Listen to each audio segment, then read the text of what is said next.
Dans les dernières années, j'ai travaillé beaucoup cet aspect-là de l'œuvre éphémère, donc comment une œuvre pouvait être modifiée par le temps. Donc quand j'ai vu la thématique, ça m'a semblé l'opportunité idéale de soumettre quelque chose, donc je me suis lancée.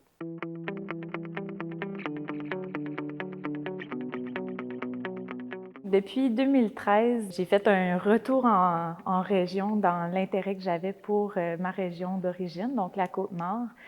Puis je m'intéresse beaucoup à comment, en fait, comment, en fait, le milieu industriel puis les communautés vont se côtoyer.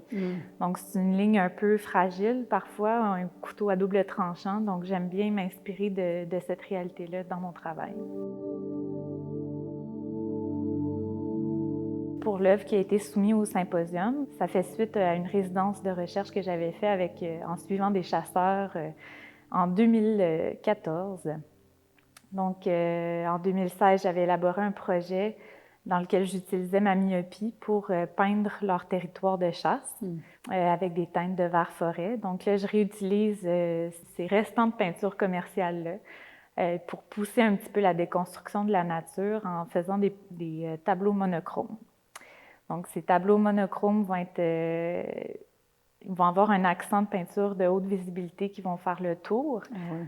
Et puis, ils vont être amenés dans un champ de tir. Je vais me lancer accompagnée d'un chasseur. Donc, les tableaux peut-être seront intacts, peut-être seront perforés, peut-être éclatés.